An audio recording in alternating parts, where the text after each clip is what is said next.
यादव जी की बेटी हूँ, किसी से मैं नहीं डरती हूँ। तो मन है न कहा भाई लो तू यादव है बड़ा का तो मन है न कहा तो साफा खाली लगता है यार। हेलो कि बिना दरई के चांद ना होला, कि बिना सूरज के घाम ना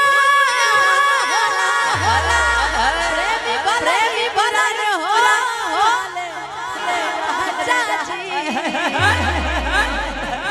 प्रेमी भला की पुरान हो चले राजा जी। बाकी प्रेम कबहू पुरान ना होला। बदल कैसे कि तू है इतना सुंदर बाड़ू की बड़ाई कैसे करे कि तू है इतना सुंदर बाड़ू की भैया दिखाओ इसके हमारा दिखा तने चाप के रखा है अलग धले रही हमारा अलग धले रही दोनों में धाला देखी ये आइला ने हमरा से लड़े एगो स्केल ना समरता लड़े ना भैया मन होला कि हम मरद बने त मरद वाला नो स्केल धराए का हो। अच्छा तू मरद हो मैंने ट्राई करके देख ला ना हमरा के का ट्राई करे के बा ठंडी बा भैया का हो हां हेतना का करबो लड़की लोग होवे करली कमजोर त का करबो भैया हो लड़की लोग माने भाई लोग देखी भैया लड़का लोग का होला ना तनी निमन लड़की देख लेलस त भाई का बना हो गई। हां लड़की के पटीदारी करे लगे हसन भाई लोग ऐसने होला भाई लोग का हो देख ला तब से लड़की के दीवाना बैठल बड़े से हम तो तब से देखो तनी भैया ये लड़कियों के जो बाल होते हैं ये लड़के फंसाने की चाल होते हैं। अच्छा ये लड़की के जो बाल होते हैं लड़के फंसाने की चाल होते हैं। ना जाने कितनों का खून पिया है इसने तभी तो इनके होठ लाल होते हैं। का हो अगर आज की शाम इतनी सुहानी ना होती तो हर चाहत के पीछे कोई कहानी ना होती। अच्छा तनी है ना सुनो हम सुनो तनी कि बड़ा अगर आज की शाम इतनी सुहानी ना होती तो हर चाहत के पीछे कोई कहानी ना होती। कुछ तो असर जरूर है प्यार में अनुपमा वरना गोरी राधा सामने श्याम की दीवानी ना होती दीवानी ना होती।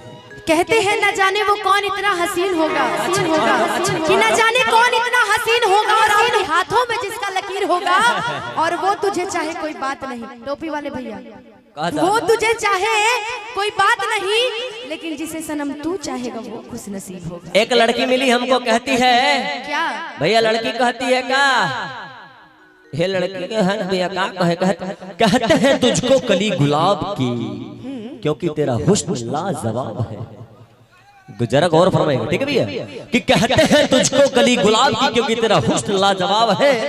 आंखें हैं तेरी मई से बड़ी क्योंकि उम्र तेरा 16 साल है।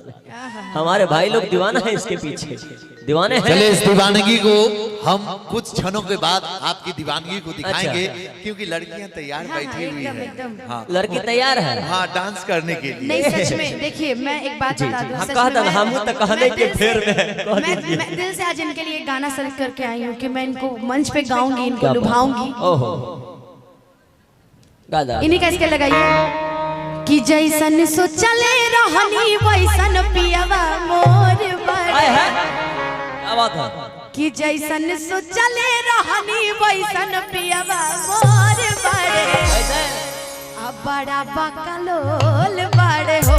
जैसन सोचले रहनी वैसन पियावा मोर बड़े बड़ा बकलोल बड़े हो। थोड़े छर हर मोट थोड़े थोड़े क्या बात है सावर नगुर बड़े हो।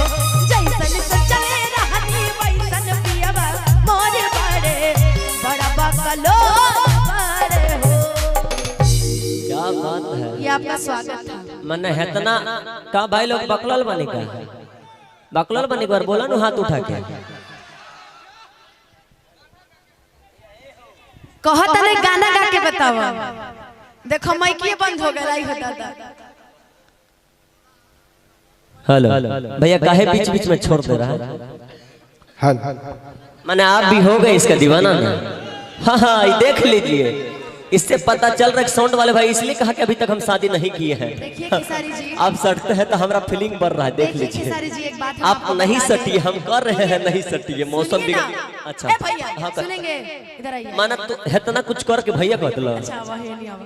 भैया देखिए पूर्णिया है, अब पूर्णिया में हम जब आइला देखे गाना बजेला एगो गाना गोलर निका भैया आप बंसीधर तू कुछ ना कुछ बोलबे करो। ना बोले ना ना ना ना अरे ना हो का कही मर्द का कहम भैया हाँ दे दो।